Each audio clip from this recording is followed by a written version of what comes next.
महाराष्ट्रातील सगळ्यात मोठा जर कुठला सण म्हणून जर साजरा होत असेल तो गणेशोत्सव।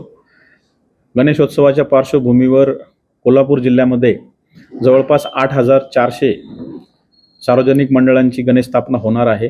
त्याचबरोबर 5 ते 6 लाखापेक्षा अधिक घरगुती गणेश मूर्तींची देखील स्थापना होत असते।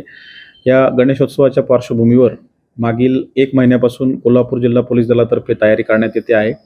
या तयारीमध्ये गणेश मंडळ असतील, त्याचबरोबर डॉल्बीचे चालक मालक असतील, मोहल्ला समितीचे प्रतिनिधी असतील, शांतता समितीचे प्रतिनिधी असतील, मूर्ती विक्रेते असतील, मूर्ती बनवणारे कार्यशाळा असतील, या ठिकाणी जे लोक काम करतात या सगळ्यांच्या बैठका या पोलीस प्रशासनासोबत झालेल्या आहेत।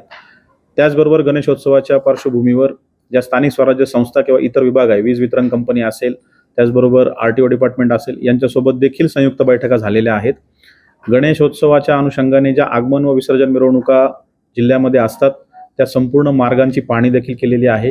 गणेश विसर्जन ज्या ठिकाणी होतं ते घाट असतील किंवा कृत्रिम तलाव असतील यांची देखील पाहणी पूर्ण केलेली आहे व या वर्षी मागच्या वर्षीप्रमाणेच ज्या सोयी सुविधा गणेश भक्तांना पुरवणे अपेक्षित आहे त्याच्या अनुषंगाने देखील बैठका झालेल्या आहेत आणि संबंधित विभाग देखील त्याची पूर्तता करते आहे। गणेशोत्सवाच्या पार्श्वभूमीवर कोल्हापूर जिल्हा पोलीस दलातर्फे बैठकांच्या व्यतिरिक्त सर्व पोलीस स्टेशन आदीमध्ये रूट मार्च असतील, त्याचबरोबर दंगा काबू योजनेचे प्रात्यक्षिक असतील, हे देखील पूर्ण करण्यात आलेले आहेत। त्याचबरोबर दंगा काबू करण्यासाठी जी साधन सामुग्री पोलीस दलाकडे उपलब्ध असते त्याचा देखील आढावा पोलीस दलातर्फे घेण्यात आलेला आहे व सदर साधन सामुग्री सुस्थितीत आहे याची देखील खात्री पोलीस विभागाने केलेली आहे। या गणेशोत्सवाच्या पार्श्वभूमीवर जे काही समाजकंटक असतात किंवा समाजामध्ये तेढ निर्माण करणारे व्यक्ती असतात असे जवळपास 1,144 व्यक्ती आयडेंटिफाय करून त्यांच्यावर देखील प्रतिबंधक कारवाई पोलीस दलातर्फे पूर्ण करण्यात आलेली आहे।